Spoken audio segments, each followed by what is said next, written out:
assalaamu calaykum.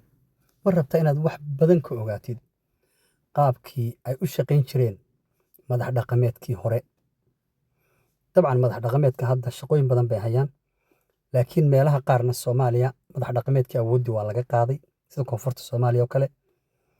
Meelaha qaarna madax dhaqameedku awoodda ku leeyihiin waxaa ka jira xasilooni darro xagga isku yaaca dhaqanka iyo siyaasadda iyo bulshada wixii oo dhan baa lagu jahwareersan yahay. Marka dadka qaarna way og yihiin, dadka qaarna aqoonba uma lehe dee dhaqankii unbay saa moodayaan. Marka dhalinyaro fara badan iyo dad fara badan oo laga yaabo qaar madax dhaqameed inay yihiin inaanay aqoonba u lahayn dhaqankii hore Soomaalidu siday u shaqayn jireen ama sida ay tahay ee habboon inay hadda u shaqeeyaan. Qodobkaasaan rabaa inaan ka hadlo. Qofkii xiisaynaya inuu ogaado ha dhammaystirto barnaamijkan. Waxaanse in yar rabaa inaan taabto dadku markay meel degan yihiin ama waxay u dhaqmaan si qabiil ama waxay u dhaqmaan si dowladeed ama shareeco islaam bay ku dhaqmaan ama sida gaalada oo kale dee dimuqraadiyadii intay qaataan bay saas u dhaqmaan. Bulshadeena Soomaaliyeed waxaad mooddaa in aynu doonayno waxoo dhanba inaynu mid walba ka soo qaadanno intaynu doonno iyo markaa danteen waxa ku jirto. Dhaqanka waxaa la aadayaa marka loo arka dan inay ku jirto ee wax lagu siri karo. Marka diinta islaamka mararka qaar ba la aadaya qofku markuu u arko inuu wax ku soo goosan karo. Markuu arko qofku inuu wax ku soo goosan karana dimuqraadiyad ayuu aadayaa. Markuu doonana qofku qoriga ayuuba qaadanaya. Hadduu rabana shareecada islaamka ayaan doonayaa buu odhanayaa markuu u arko in uu isagu wax ku helayo. Laakiin wax sugan oo sharci ah oo ummadda ay ku dhaqanto mid diineed iyo mid dhaqan iyo mid dimuqraadi iyo mid gaal iyo mid islaam midna meel looma yaallo. Waa laga yaabaa meelaha qaar in la qoro sharciyo, laakiin ku dhaqankiisa aad buu dadka uga adag yahay.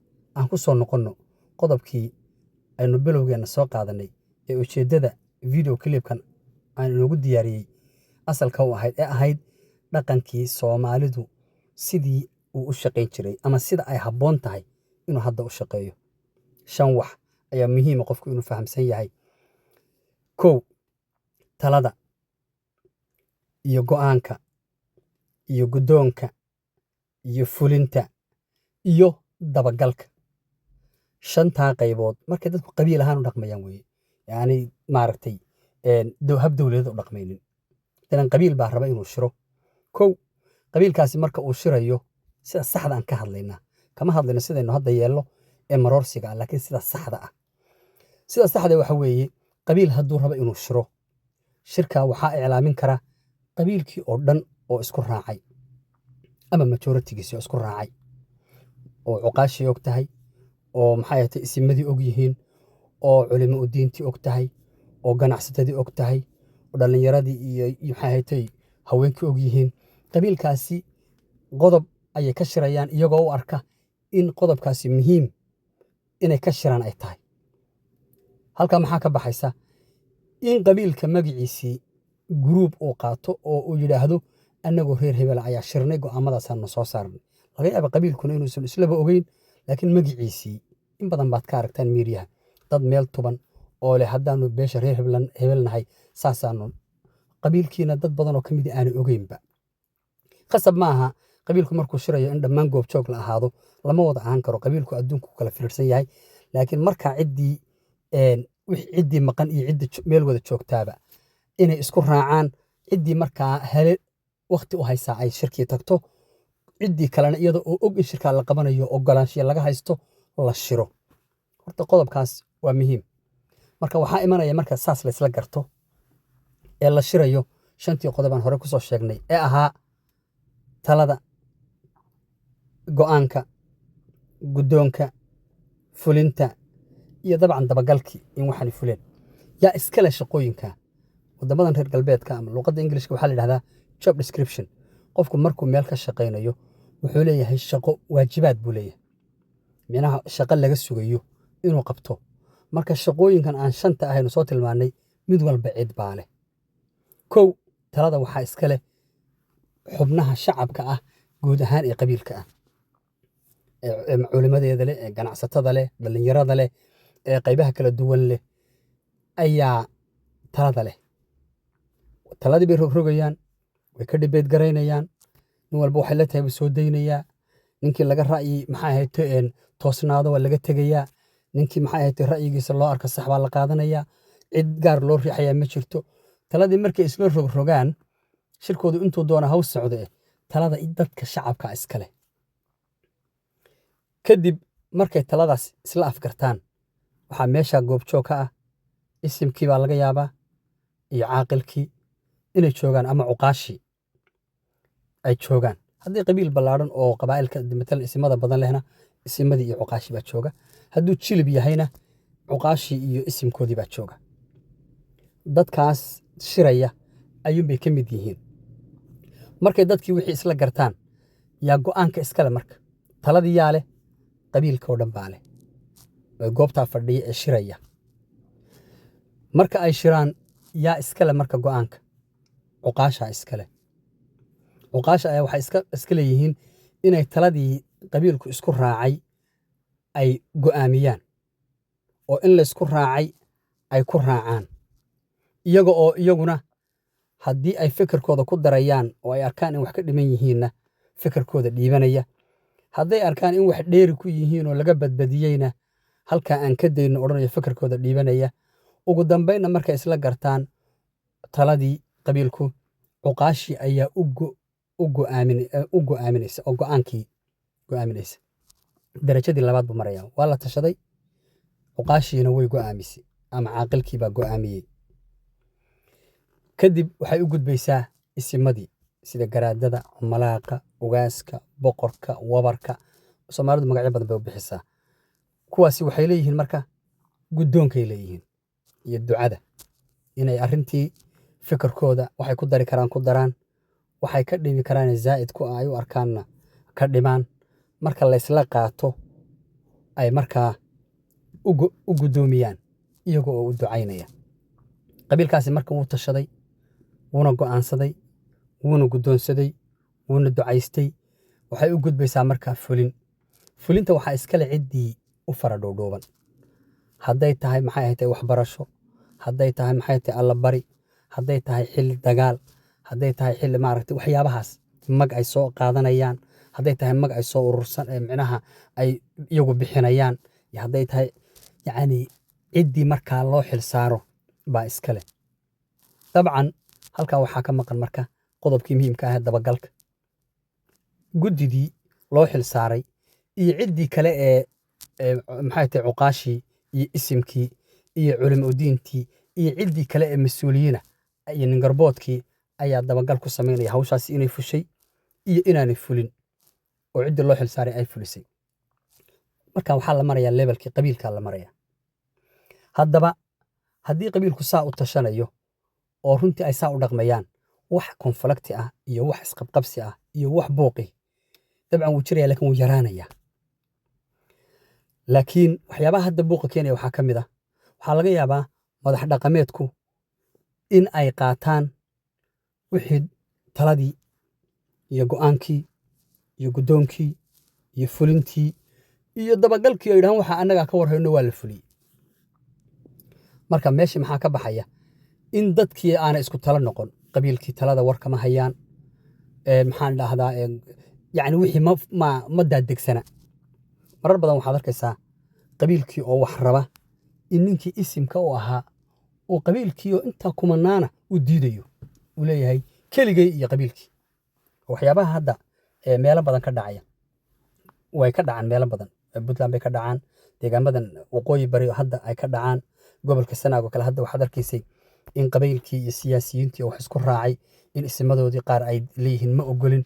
Marka ninka isimka ah waxaa laga doonayaa in bulshadiisu waxa ay rabto ee ku tashanayso ee majoritigoodu ay rabaan inuu geedka u soo fadhiisto oo la rogrogo oo fikirkiisa dhiibto oo ummaddu waxay rabto uu ku hogaamiyo ee maslaxadooda. Laakiin haddii ninkii isimka ahaa ama caaqil ha noqdo ama madax dhaqameedka ahaa ama ha noqdo garaad iyo malaaq iyo ugaas waxa doonto ku magacow, hadduu yidhaahdo taladii anaa iska leh, hadda talada ma lehe shacabkaa lahaa, go'aankiina anaa iska leh, hadda go'aanka ma lehe cuqaashaa lahaa, guddoonkiina anaa iskale iyo ducadii taas isagaa lahaa fulintii anaa iskale hadda fulinta muu lahayn ciddii arrintaa hadday micnaha ciddii u faradhuudhubnayd ee arrintaas ama waxbarasho ha noqoto ama maxay ahayd waxyaabahan baahiyaha haddii bini aadamka u baahdo cid unbaa wax walba aqoon u leh ha ahaato hadduu dhahdo anigii ayaa maaragtay maxay fulintii ana dabagalkiina iyo inay waxaasi dhaceenna anaa sheegaya amar baan bixiyey isagoo qof ah marka wuxuu noqonayaa madax dhaqameed dictator madax dhaqameedku dictator way noqdaan marka uu yiraahdo waxaan idhaahdo baa soconaya dadku tala ma leh dadku waxay dantooda ah waxaan ka jeclahay wax aniga dantayda ah meeshu ama lacag ka helayo ama maxay ahayd madaxnimo ka helayo ama maslaxadda shakhsigiisa uu ka helayo ama group la shaqaystay isagu meel ay aadayaan marka dictator buu noqonayaa oo waxa way ma urikum illa ma ara macna qof wax aragtidiisa mooyaane wax kale aanay maartay sax ahayn buu noqonayaa ciddii ka hor timaadana la yiraahdo aamo waa lagu habaaraya marka waxa weeye qof shakhsiyihi ma talin karo حتى هدو النبي هي إلهي سبحانه وتعالى النبي محمد صلوات الله وسلامه عليه أي إلهي أمر يا إن أصحاب لا تشهد وشاورهم في الأمر لا تشهد كاغا مؤمنين ترى وحاب إلهي كو أماني والمعاهد وأمرهم الشورى بينهم وعدد ولا تشهد marka adigoo qof oo bulshadu ay isim ka dhigatay ama madax dhaqameed ah inaad iska noqotid qof dictator oo bulshadu waxay doonaysay diidan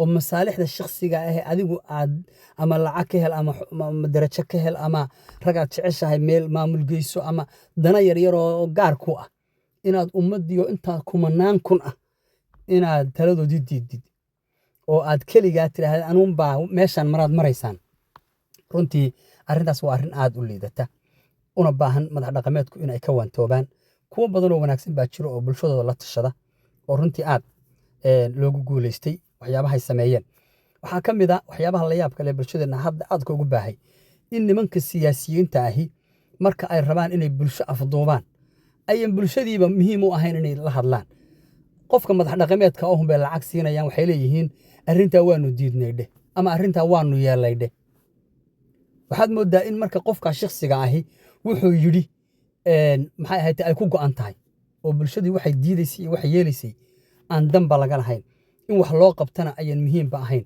in la qanciyana muhiim baanay ahayn madax dhaqameedka baad weeraraysaa iyagun baad qancinaysaa ama lacagsi ama siyaasad iyo kursi ciday doonayeen ugu magacow intaasun baa muhiim ah halka maxaa ka imanaysa in markaa siyaasigii uu bulsho iska dhan afduubday oo taladii iyo go'aankii iyo guddoonkii iyo fulintii iyo dabagalkii iyo bulshada wixii maslaxadda u ahayd oo dhan in nin garaada ama wabara ama malaaqa ama caaqila inta la laaluusho uu yidhaahdo arrintaa waanu yaallay ama waa diidnay arrimaha aadka khaldan ee bulshadeena la raba inay ka waantowdo koonfurta soomaaliya madax dhaqameedku tamar badan kuma leh madax dhaqameedku waa muhiim waa wax lagama maarmaana weeye madax dhaqameedku koonfurta soomaaliya awooddii baa laga xayuubiyey marka fawda ayaa ka jirta koonfurta soomaaliya waxaa hogaamiya siyaasiyiin maxay ahayd ay u afduuban tahay bulshadu